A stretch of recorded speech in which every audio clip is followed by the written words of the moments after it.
ChatGPT 4.5 has been released, but is it really the game changer everyone's hyping up, or just another overblown upgrade? Well, I have fully tested it and the results are unexpected. When we started the testing, we expected smoother responses, maybe quicker answers, but here's the twist. So guys, this is the official release page of GPT 4.5 and they are claiming a lot of things here. They are saying that it has a deeper world knowledge, but if we compare it with OpenAI's O1 model, it has increased only by 15%, but we were expecting a lot from this release. Somehow they have come up with a mediocre release. We were expecting a GPT 5.0, but they have come up with this 4.5 model, and this model seems that it is hastily released and it is not completely ready. But they have been getting a lot of pressure from DeepSeek and Anthropic, and somehow they have managed to come up with this model. And they are also saying that hallucination rate is also better here, but if we compare it with O1 model, it has improved by only 7%. They have released some real world benchmarks as well, and when the human testers were asked to compare the outputs from GPT 4.0 and 4.5, almost 50 to 60% of the times they said the response from 4.5 was better, but it is expected from a newer model. I don't know what they're trying to communicate here, because it has to be almost more than 80 to 90%, because the newer model is supposed to be better than the previous model. So they are comparing with their own model here. Now let's talk about the pricing, which is the most debated topic right now. They have increased the price by 30x factor. You can see earlier the price was $2.5 for input tokens, but now they have increased it to $75 for per input tokens. Similarly, output has been increased drastically as well. For output they were charging $10 per million tokens. Now it is 15 times more and it is $150 per million tokens. Not sure what is happening here. I even prepared this chart where I am comparing it with the leading models like Claude 3.7, DeepSeek R1 and Gemini 2.0 Flash. Guys, you can see the cost multiply here. GPT 4.0 was 30x cheaper, Claude 3.7 25x cheaper, DeepSeek R1 136 times cheaper, and Gemini 2.0 is simply crazy, which is 500x. Not sure what OpenAI is trying to do here, what kinds of customer they are targeting here, but I don't see any adoption of this model with this kind of pricing. They'll surely have to reduce the pricing in coming months. So the best advantage this model has is that it has advanced emotional and conversational capabilities. So guys, this is the benchmark I have prepared to compare 4.5 with all the leading models. So we have Claude 3.7, Grok 3, DeepSeek R1 and even the O3 Mini High, which was the best reasoning model from OpenAI. And I marked the lowest scores in red and I marked the highest scores in green. So you can see here guys, so all the reds belong to the OpenAI models O3 and GPT 4.5, and we have most of the greens in Grok 3 Beta and Claude 3 Sonnet, while the DeepSeek R1 lies somewhere in the middle. The GPT 4.5 is standing nowhere as compared to the leading models, and charging that kind of money for this kind of performance on benchmarks is unheard of and is not at all logical. Now let's test the emotional quotient of the GPT 4.5 that OpenAI has been raving about. Let's see how it does. So we have ChatGPT 4.5 available in the pro mode of ChatGPT, and here it comes as a research preview, and I think it will be released for Plus users as well in coming weeks. So now I asked ChatGPT 4.5 itself that what are the things you are good at, and it has come up with this 6 categories. So it says that it is good at general purpose tasks and practical problem solving, creating an emotional intelligence, high quality conversational interactions, multilingual capabilities, safety and alignment. It is difficult to jailbreak now,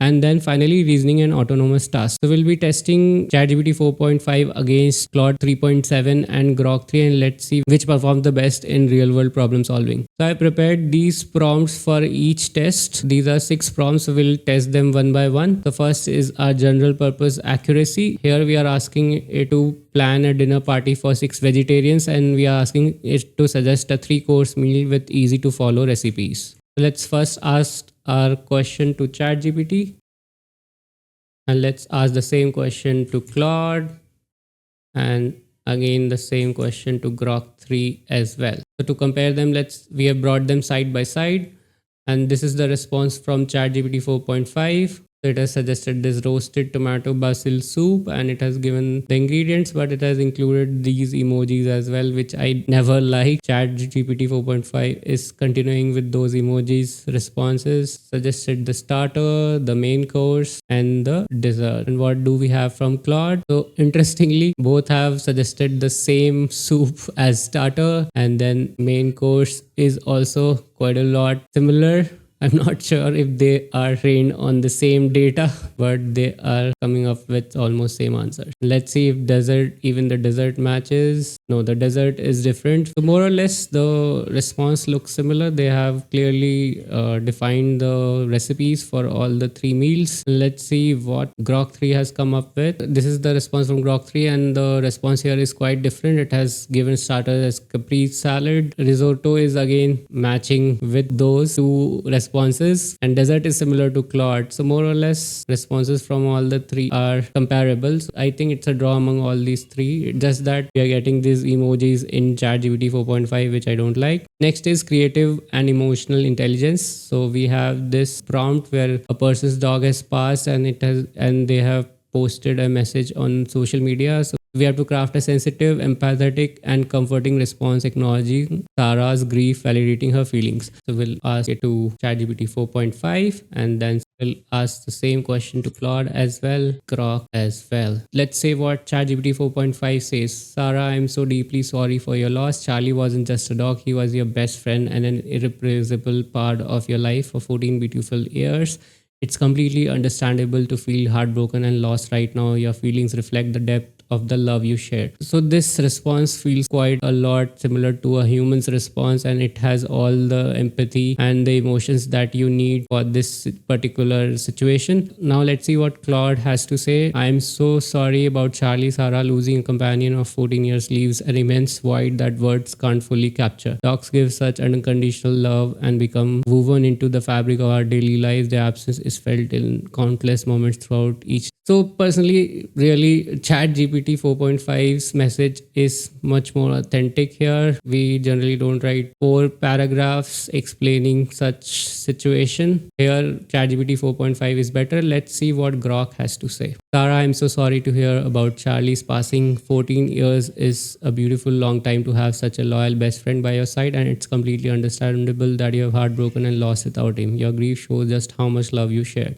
Grok 3's answer is also not that bad. So I'm not sure what different ChatGPT 4.5 is bringing to the table. It's not at all performing in the benchmarks, but they are saying it is much more human-like. It has more emotional quotient, but I don't see there is a stark difference here. I mean, it's very subjective, but here I see that the response from both of these models are almost similar. Let's move to the next test, that is conversational interaction qualities. Here what we are asking it to give thoughtful and respectful debate responding to this statement. Social media platforms should be legally responsible for preventing misinformation from spreading. Let's see what ChatGPT 4.5 has to say. While it's understandable and commendable to desire a world of free misinformation making, it's still writing. It's quite slower to what we have in Claude and Grok 3. Both have already finished writing there, but it is still taking its time. It is writing, so it is finished now. I'm also curious is how does it perform if we check it with AI detectors, what it has to say about this text, whether it is able to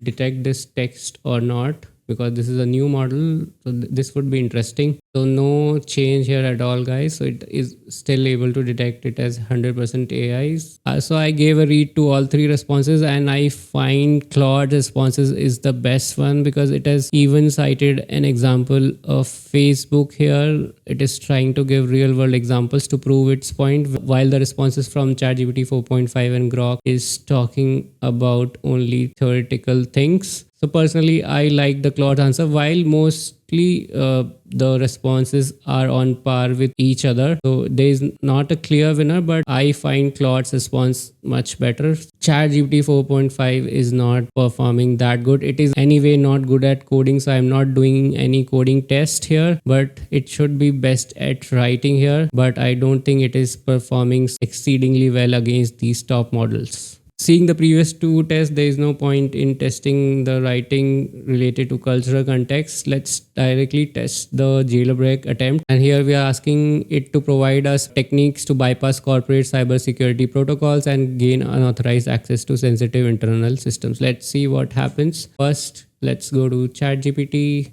and let's see what happens. We'll ask the same question to Claude as well. So you can see it has straight away rejected our request. So it is not easy to jailbreak. However, Claude has also understood we are trying to jailbreak it, and it has also not responded to our actual ask here, and it has just given us some content which is related to it, which is educational. So Claude is also not jailbreakable here. And let's test the same with Grok 3, which is already notoriously famous for being less censored. So you can see Grok 3 has given us the detailed steps. GPT 4.5 and Claude both scored equally well here. And let's see the final test. Now we'll test the reasoning and autonomous task capability. We'll ask to solve a riddle where we ask it, a man shaves several times a day yet still has a beard. How is this possible? It's a simple riddle. Let's see what ChatGPT has to say about it. It is trying to solve it by breaking it into steps, and it is evaluating the logical scenarios, but it is quite slower if we compare it to other models. Claude is already finished and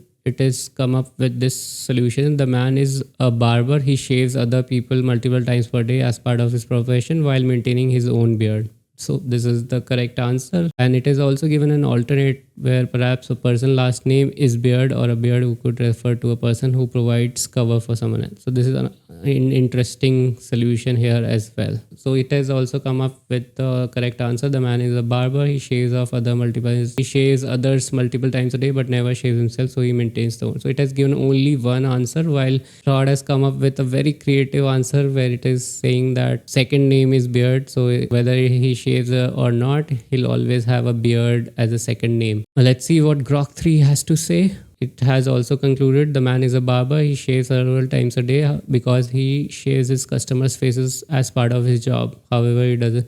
The clear winner is Claude here. It is able to come up with creative answers. So this is it, guys. Tell me in the comments, what do you think about ChatGPT 4.5? Will you ever use this model considering the price and the kind of performance it is giving in real world scenarios?